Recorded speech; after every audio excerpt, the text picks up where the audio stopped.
So imagine that you're 13 years old and you've been abused day in, day out by someone that you've known and trusted your entire life. Or you've been a victim of human trafficking because you're an easy target for malicious adults.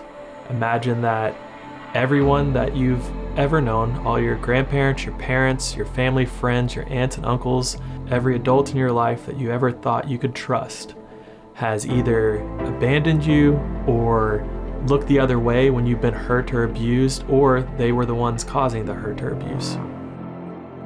I know for me, when I think of that situation, like there's nothing more lonely, more alone, more hopeless that I could possibly imagine. Like the words can't even describe it. And so that's why Night Shield exists, to give that hope.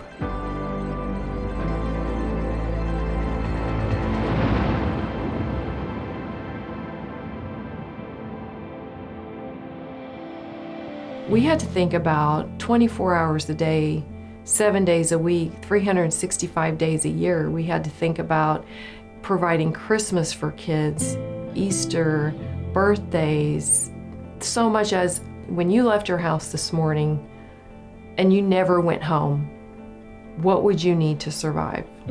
One thing that we all agreed on was, heaven forbid if our children or grandchildren would ever have to stay here, but if they did, what would that place look like? Well, it needed to be our home. And so whenever I was faced with all that, I thought, I can't do this on my own. We're going to have the community. You know, it's going to take all of us.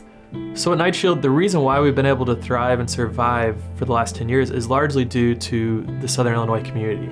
The great thing about the shelter is that we can say, and I wanted to do this took a while for us to renovate the building, but we never borrowed a dime because I wanted to be able to say to people, everything you give to us goes straight to the kids. So we're very fortunate that so much of the Southern Illinois community has given back to us. Not just individuals, but a lot of businesses have taken us under their wing and helped us out so much. Everything we have here at Night Shield has been donated to us in one form or another. So we're very lucky and very blessed in that way. It may just be cleaning supplies or laundry detergent. You know, it just doesn't really matter. It's running a household for all these kids. I mean, there's a lot of people who know about us, but then there's just so many more that still don't know about us. It's not that people don't want to help, it's that they've never been asked or they don't know what the needs are. So on our website, we update that with the supplies that are needed. Gift cards for restaurants and the movie theater are huge. So many of the youth that we've had have never been out to a restaurant before. I mean, they've been to maybe McDonald's or Wendy's, but never been to O'Charlie's. Something that many of us take for granted. I know I do. All of those things that you would normally do and share with your family, we try to provide experiences to these children that we all take for granted. We've had kids who didn't know what a bed was. They'd never slept in one, so we just meet them where they are. So since opening our doors in August 2009, we've had over 1,400 youth. When you look at the handprint wall that we have in our East Entryway hallway, you can really see they're each unique to the youth that made it. It's a reminder to the people who are working here. It's a reminder to that child, you know, they can be a part of all of it. We do that when they first get here. We didn't really expect to have baby handprints and how powerful just a footprint or handprint of a baby. It's hard to quantify what kind of impact we may have had in their lives, but it's easy to see the impact they've made in ours. It's like the most humbling thing I've ever been a part of. And it's humbling because I was actually afforded the front seat of watching a miracle unfold every day.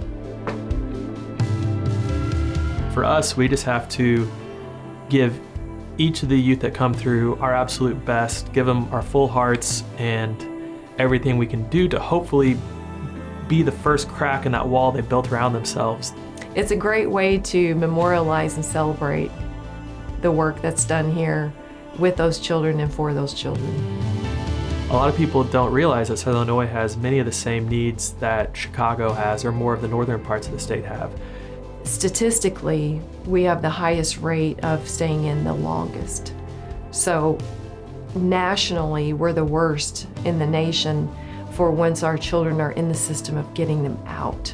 So we hope in another 10 years from now that we've had 3,000 youth pass through our program, or 4,000 maybe, and that we can just continue to grow. We hope that 1,400 is just the beginning.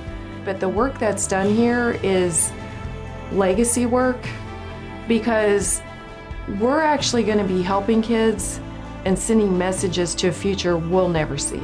So if we've done all this to help one child, to prevent them from raising children and allowing abuses or whatever happened to them. Which all of those issues directly correlate to a child's likelihood to be abused, abandoned, neglected. You know, if we can break that cycle, you've helped generational, that's a legacy. And that another 10, 15, 20 years from now, we can look at our handprint wall and it'll just be filled with all the lives that we've touched, but also being able to recognize all the lives that have touched us and that have impacted us here at Night Shield.